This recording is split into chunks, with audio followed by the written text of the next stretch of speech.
Welcome everyone to the WWE Evolution pay-per-view review from yours truly in Jim. Now, today I was going into this show thinking this show's gonna suck because they had 3 to 4 months of build and they didn't do none of that.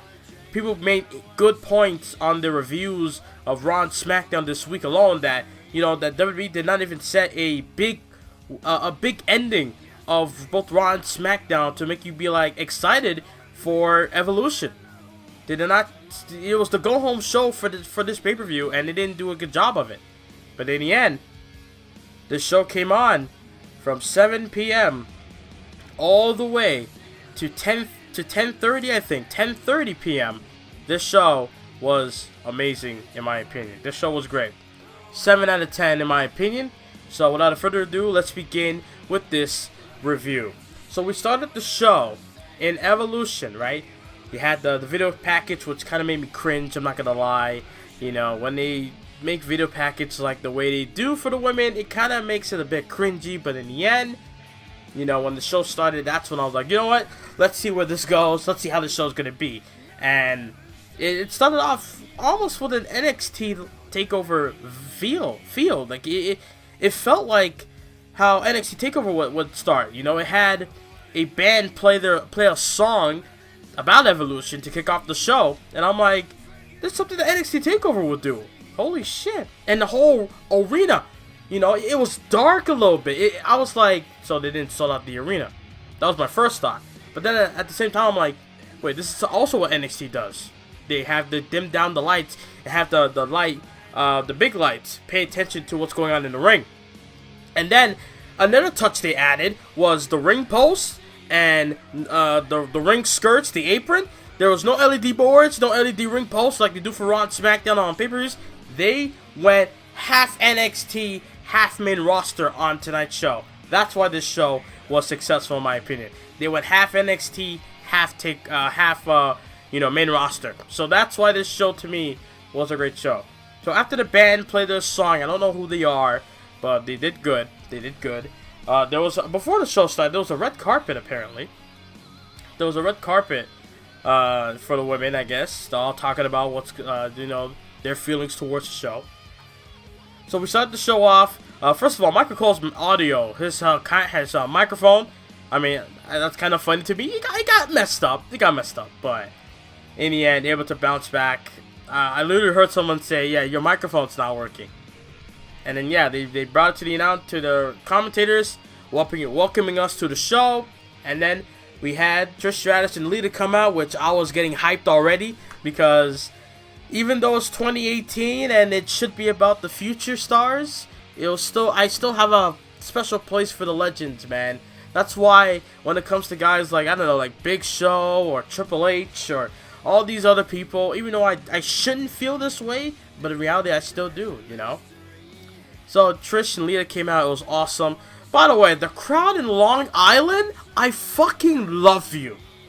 This crowd, the entire show was on fire. Or at least at the beginning, it kind of got light a little bit in the middle, and then it started to pick up through the Becky Lynch and Charlotte match to the main event, which was Nikki Bella and Ronda Rousey. So this show to me started off great with Trish and Lita with going up against Fox and Mickie James. Now, at first, I did not like the fact that Alicia Fox is going to be in this match, and then Alexa Bliss was not going to be in the match at all. But then again, I didn't really care. I didn't really care about Lita and Mickie and Trish and Alexa to begin with. But then when the match happened, I was just excited to see what's going to happen. Lita and Trish, I thought they're going to mess up hard because they have not been in the ring in a, full 15 to 20 minute match capacity instead of a Royal Rumble Battle Royale, where they all have to do is just, do some jabs in the corner, do some stomps, and then throw each other over the top rope. That's so basic, right, in a Battle Royale. But in a full match like this, I'm glad things went almost the way they did. There was one instant in this match where you had I believe Trish Stratus, she hit the Stratus faction onto Mickie James. She went for the cover. 1, 2, and then there was a pause. There was a massive pause. Somehow, you had the referee, either he didn't count the 3 on purpose, or he wanted to, I don't know what happened there. All I knew was Alicia Fox was way too late in that instant. He was way too late in that situation. She was way too late in that situation where Alicia Fox, she was supposed to stop the pin, but she came in way too late, where it looked bad, and that's why the crowd was a bit like pissed. The crowd was like, "What the fuck was that?" And so was I. I was like, "What was that?" And then Lita hit the twist of fate on, I believe, on Alicia Fox, and then Trish Stratus lined up Fox and Mickie for Lita to go for that Lita moonsault, the Lita salt, as Michael Cole called it. And in the end, Trish got the chick kick on Mickie and got the pin, 1, 2, 3, and that's how the match ended. This match, it was a good match. I can't lie. There was just that one mishap in that match. You know, that one mishap, but everything else looked fine to me. It kind of felt awkward because it's like, I'm not used to seeing the way how Trish and Lita compete in the ring the way that they do. And I'm on the freaking network every day of the week. But yet, I'm still, to this day, I'm not used to seeing Trish and Lita on my TV screen at this current time wrestling the way that they do compared to how I've seen the likes of Sasha and Kairi Sane and Shayna Baszler and the rest of them. You know what I mean? So it was tough. But at the same time, this match was good in my opinion. So I'm just going to leave it at that. And let's just move on from there. We come back from break. You had the Bella Twins, you know, cutting a promo backstage about Ronda Rousey, Kayla Braxton, the girl who got robbed at a gas station, brought up how the fact that the Bella Twins brought up Ronda Rousey's personal situation with their mom and shit, and then Nikki Bella ended up making a promise to Ronda Rousey's mom, saying, "Hey, I promise I'm gonna walk out as your Raw Women's Champion. You got my word." So then we come back. You know, we have the likes of Sasha Banks, Kelly Kelly, and Lily Garcia telling us what Evolution means to them, obviously, later on after that. Yeah, Lily Garcia. It was nice to see Lily Garcia in the ring announcing, not commenting, announcing. It was great to see that. So that she announced the 20-woman Battle Royale for a future opportunity at the Women's Championship. It didn't really clarify. They didn't really say which title. They just said the Women's Championship. So either way, you know, it could have went for the NXT, Raw, or SmackDown. Doesn't matter. There's 3 of them, so you can go after each one. Apparently, I was thinking about this. I didn't bring this up in my predictions video, but I was wondering, is the WWE United Kingdom Women's Title going to be on the line? The NXT United Kingdom Women's Title on the line? Is it going to be on the line in the show? Apparently not. It didn't happen. I guess they didn't really post it on the network yet. That's why they didn't do it. So if they already did post on the network, then they would have done it. But they didn't have time, I guess, because they just started to produce NXT UK about 2 weeks now. So yeah, there's that. So you had the Women's Battle Royale. You had Naomi come out first. Then you had Michelle McCool, who looked great. DeVille coming now. Alundra Blaze looked great. Carmella came out. You see R-Truth at ringside at the crowd. And Jimmy Uso was at the crowd for his wife, obviously. And then you had the likes of Selena Vega come out. Seeing Kelly Kelly, I'm not going to lie, even though it didn't happen at the Royal Rumble, but it happened tonight, where I just got flashbacks of how I used to love this woman years ago. You know what I mean? So it was great to see Kelly Kelly back. You had Tamina coming out looking good. You had Ember Moon. My God. Come on, Ember Moon, right? You had Lana coming out. Maria Kanellis looking thick, just saying. You had Mandy Rose coming out looking good. I wish Corey Graves was there. Oh my God, that would have been hilarious. Shut up, Cole. That would have been hilarious. I guaranteed if Corey Graves was there, he would have said that. And then you have Molly Holly, who looked great. I can't lie. I was excited to see Molly Holly inside the ring. Then Brooke came out looking good. Yeah, Nia Jax looking good. Ivory coming back looking great. And then Asuka getting a big crowd. You had Miz and Maurice cheering Asuka at ringside because of the Mixed Match Challenge. Then you had Mike Kanellis, who also was cheering for his wife, obviously with his daughter, which was awesome to see. And he had Tori Wilson coming out looking young as fuck. Tori, teach me. I mean, people say I look young myself, like I'm fucking 15, even though I'm 21. You know what I mean? Teach me so I can look like I'm 18 when I'm 50. Please, give me whatever you're doing now. And then you had the Iconics, Bayley Royce, and Billie Kay. The reason why, just to clarify this, the reason why I'm talking the way I am because I'm trying to prevent myself from coughing because I'm still sick. I'm trying my best to hold back so I won't cough on microphone. Either way, yeah, Bayley Royce and Billie Kay on the microphone talking about how they mocked Long Island, and then they took shots at superstars saying, well, you know, they should, go back. Well, once they get eliminated, they're gonna go back to whatever they were doing before, you know. And then they said that it's all about the future, and the future is iconic. And then they do that weird pose where they just stood weird. I don't know why they do that, but they do that. And then the whole roster in that ring attacked them and threw them over the top onto the outside. That was pretty much that. And then everybody was going at it. There was some moments, Asuka and Ember Moon face to face. So that was a great moment. Honestly, I felt like they should have just gave us that match just because. But a man could dream, huh? A man could dream. Either way, you had that. You had Tamina and Nia Jax, rather, face to face. Then you had Tamina and Nia Jax do that. Ooh, wow, like shades of Roman Reigns. You know what I mean? So I can only assume that they were paying homage to the big dog who's fighting leukemia at the moment. Hopefully he'll get better soon. Then you had Tamina, not Tamina. While Tamina and Nia Jax were having a face-off, you had Lana coming in, and then I don't know what she was doing, but then she tried to keep peace, I guess, and then she slaps Tamina in the face, tried to kick Nia Jax, and then they both eliminate her in the end of the day. So, yeah. Tamina eliminates Lana. The Jax scoops Tamina down. Michelle McCool looked great. I wish Michelle McCool would landed the Faith Breaker, also known as the Styles Clash, onto Carmella, but she didn't do that. Then she got eliminated by Ember Moon, I believe. And then in the end, you were down to 3 because Ivory got eliminated by, I believe, either Asuka or somebody else. So yeah, you're down to 3. I believe you had Ember Moon, Tamina, and Nia Jax after Asuka got eliminated. So then, you had Tamina get eliminated by Nia Jax, I believe. And then it was down to Ember and Nia, so we thought. So they're fighting it out. Ember tries to eliminate Nia Jax, and then you had Zelina Vega get back in the match. She's thinking that she eliminated both women at the same time. She's thinking that she won, turns around. Jax is right in their face saying, you didn't eliminate me yet. I don't know what you're doing. You should have just stayed outside the ring.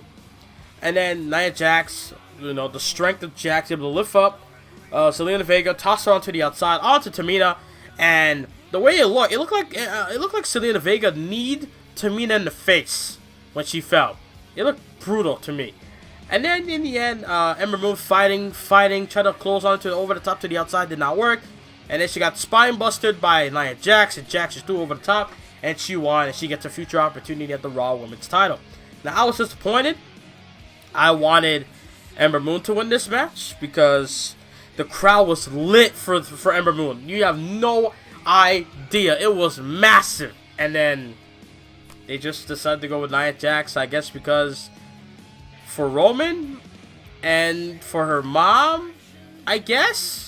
I don't know what the reasons were, but I'm not gonna shit on it completely. I'm just saying I would prefer Ember Moon, but that's just me. So whatever, it is what it is. Nia Jax got the dub, and she's going on to face either. Well, we all know who won after, but Nikki Bella or Ronda Rousey for the Raw Women's Title. So there's that. After that, she got a promo. I don't know what she said. All she said was, "Whoever's winning the championship, hold on to it while you can, because it's not going to be long." That's it. The crowd popped for that. And Nia Jax embraces The Rock's mom, Ada Johnson, at ringside, and more. Then you had the Mae Young Classic Finals. Now, I don't watch the Mae Young Classic. I really don't. I didn't watch the Cruiserweight Classic years ago either.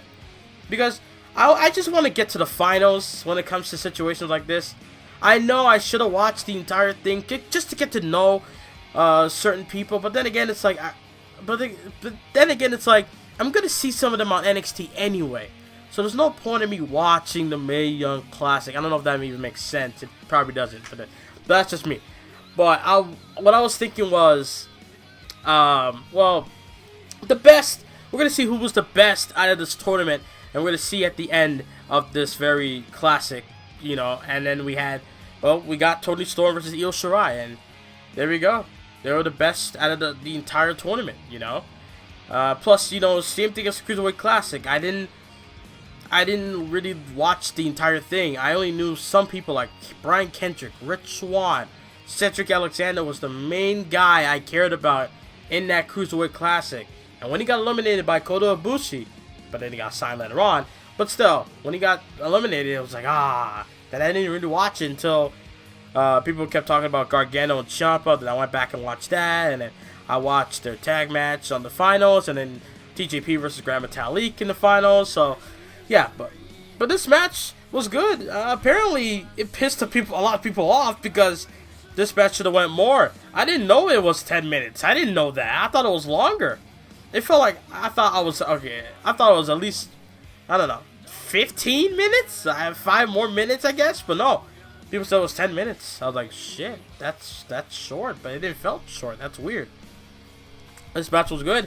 You know, Io Shirai hit the moonsault from the top onto the outside, and then Toni Storm was able to hit her Tony. What was it called? The Storm Zero. The Storm Zero maneuver, which was the Tyler Driver 97, pretty much. But yeah, the Storm Zero butterfly power bomb, tiger bomb, onto Io Shirai twice. She hit that twice in this match. First time she kicked out did Io Shirai, and then the second time after she blocked Io's Aishai moonsault with her knees, and then able to hit the Storm Zero once again and got the dub at the here at Evolution. The finals of the Mae Young Classic has been done. Toni Storm is the winner, and you have everyone else clapping along. Triple H, Stephanie, and Sarah who? Amato? I don't know. That one chick, that Sarah Del Rey, I guess, her. She was there as well. I think. I don't know. I don't know these people, but yeah, they were there, and yeah, congratulated, you know, everyone else involved, and that's it. You had another video, Alonzo Blaze, Eve Torres, and Naomi talking about what Evolution means. Yeah, okay.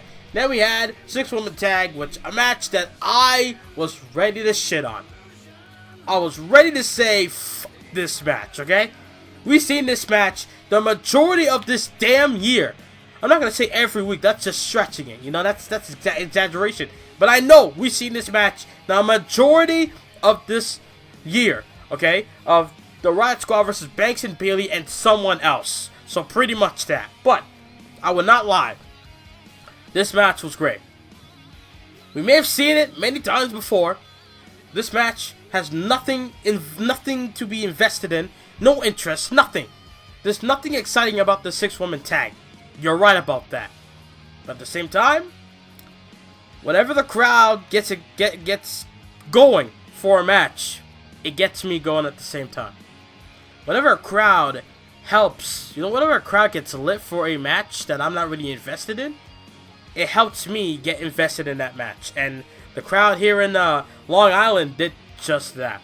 They got excited for the likes of Banks and Bayley and Natalya, and they were involved and invested in these matches, which was insane to me, because we don't see it on the main roster ever, that much at least, out of the year. So the Riot Squad, I'm just gonna keep it short. The Riot Squad was dominating this match. They were in control. There was times where Bayley and Natalya and Banks would, gain some offense in this match, but in the end, you had the Riot Squad just decimate all three of them individually. Liv Morgan was, in my opinion, the MVP of this match for the Riot Squad. Liv Morgan was insane. Like she was, not only like mocking Natalya or just staying in control and just pounding away all over on the likes of Bayley and Banks and also Natalya, but the fact that she felt stand out of everyone to me. That's just how I felt in this match. You know what I mean? So then, in the end of this match, you had Liv Morgan. She almost got the win with those double knees onto, I believe, Natalya, where she had in the sharpshooter on both Riot and Logan. and then Morgan came in, and she hit him with the double knees, went for a pin, and a kick out of 2. Then, you had Liv Morgan got set up with a power bomb by Natalya. Natalya had Liv Morgan in the power bomb position. Bayley made the tag, and then Bayley hit an elbow drop after the power bomb, and then Sasha Banks, Viva Mi Raza, Shade to Eddie Guerrero, frog splash from the top onto Liv Morgan, 1, 2, 3. And I was kind of hoping that Banks would turn heel at this point after the match, because they're all hugging and Natalya's in the corner. That would have been a great setup for a heel turn, but it didn't happen. I was kind of thinking too much, but in the end of the day, Banks, Bayley, and Natalya got the win. I felt like the Riot Squad should have won this match because not only Liv Morgan was the MVP of this match, but at the same time, the Riot Squad is just, if they got a win here, I mean, yeah, it wouldn't mean anything, but at the same time, they're beating former champions collectively in Banks, Bayley, and Natalya. That would have been awesome for the Riot Squad, but I'm not going to complain that much. In the end, this match was great. 6-woman tag. No interest whatsoever, but the crowd helped make this match a lot better, in my opinion. Then you had another video package. This time was Molly Holly, Nia Jax, Alicia Fox, and Stephanie McMahon talking about what Evolution means to them. And then we get to my main event, which it was my main event. Then we had the SmackDown Women's Title, but we'll get to that when we get to that. NXT Women's Title on the line. Shayna Baszler versus Kairi Sane. Kairi Sane, I guess they changed her theme song again. I don't know why. I loved her other theme. You know, that's in the video game. I love that theme. Just saying. But Shayna Baszler, just gonna keep this short too, because there's nothing I can say that'll do this match justice. Just saying. Let's just go to the end of the match where Kairi Sane was in control. Baszler was trying to figure out what she could do to put away Kairi Sane. What could be the final blow to put away Zayn.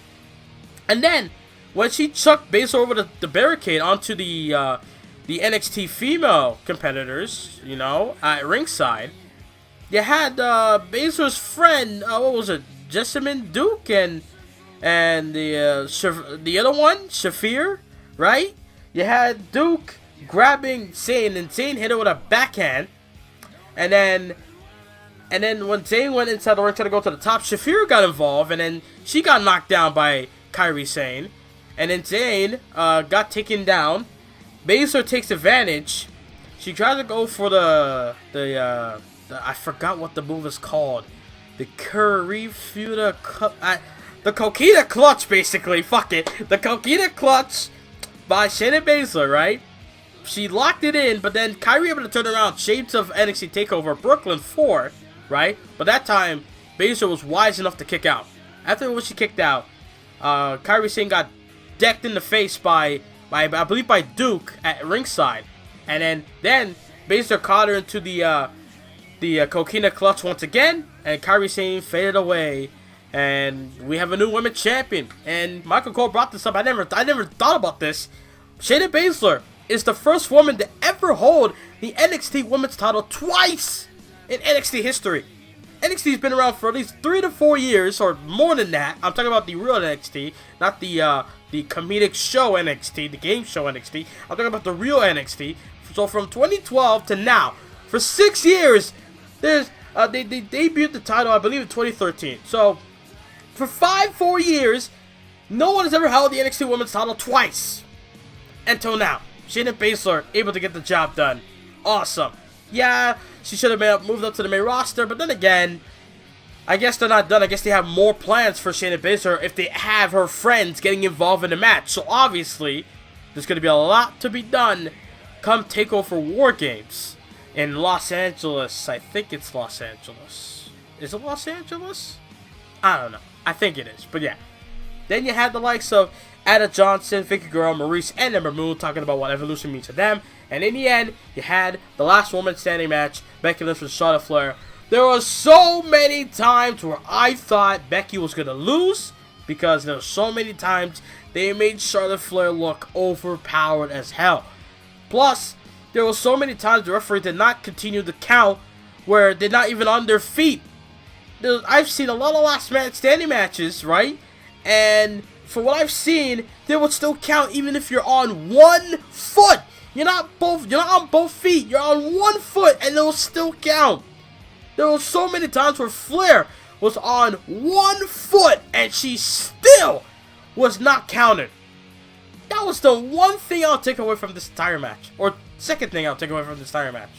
The first thing I'll take away is when Becky buried Charlotte under so many chairs.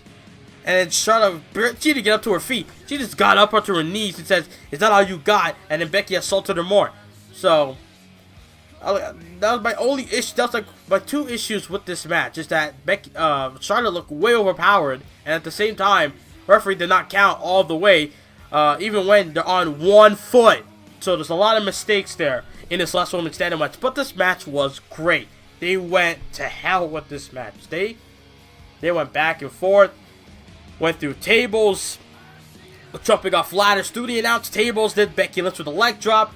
Flair with a swanton on the Becky because the moonsault did not work on the Becky the first time. So she went for a swanton onto the table. That time it actually went through. And in the end, Becky Lynch with a power bomb. Charlotte onto the table. And Charlotte was down for the count. And Becky able to walk away while Charlotte was getting helped by referees. So Becky Lynch is the woman in the WWE. Becky Lynch is the best woman in all of WWE as champion. I'm sorry. That's just me. I'm sorry, man. Becky Lynch is the best. And I tweeted this out. Did you hear that reaction? Name one woman that got a reaction like Becky did tonight. Not one woman in the past 5 years or hell, maybe a decade or more. Not one woman got a big ass reaction like Becky did. Becky got a reaction almost like a Steve Austin. Maybe I would say 95% of a Stone Cold Steve Austin like level of a reaction. So yeah, Becky Lynch able to get the win, standing tall, and was able to get the job done and retain her women's championship. And then you had, well, they just had to announce the Crown Jewel card, which was dumb in my opinion.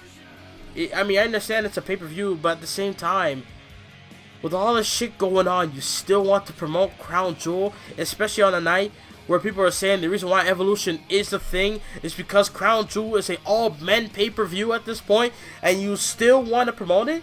Like, it was dumb.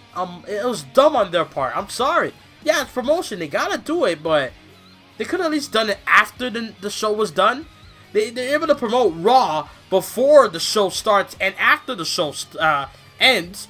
So why can't they do that? Why can't they promote, oh, Crown Jewel's going to happen, you know, this coming Friday? I don't know. It was dumb for them to promote Crown Jewel leading into the end of the show.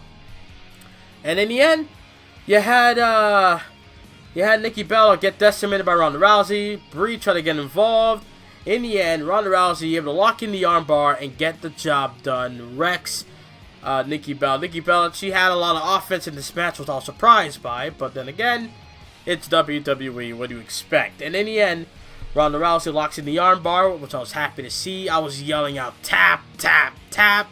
And then Ronda Rousey able to grant my wish, where she beats Nikki Bella tonight. Awesome. And then you had Nia Jax watching on that backstage at her competitor that she'll be facing for the Raw Women's title, which I would assume would be coming at Survivor Series. And that's Evolution. Everybody's standing on the stage, and you see every woman there, every woman then, now, and forever, all standing on the stage.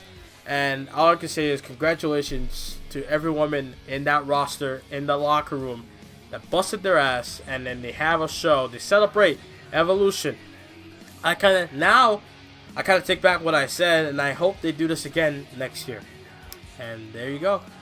And that's Evolution. That's the Evolution pay-per-view, and that's my review. 7 out of 10. What do you guys think of the show, huh? Did you like the show? Did you hate it? Then let me know in the comments below, man. I enjoyed the show a lot. 7 out of 10. I feel like that's a good number. If I give it an 8 or a 9, that's too much. There's a lot of mistakes on this show, but at the same time, the show was great. The crowd made it a lot better, in my opinion. And that's all there is to it, man. So I hope you guys enjoyed this review. Please leave a thumbs up on it. Subscribe if you're new. Follow me on Twitter. And I'll see you guys tomorrow for Monday Night Raw. Hopefully the show is great to where I would want to review it. I might not review it because I'm going to go to my friend's birthday dinner tomorrow. So I don't know about Monday Night Raw. But maybe Tuesday morning, Tuesday afternoon, I might upload it on about Raw. So we'll see about that. Anyways, hope you guys enjoyed. Like, subscribe, and I'll see you guys next time. And I'm out. Check out SmackDown Live on my channel, Universe Mode. Later.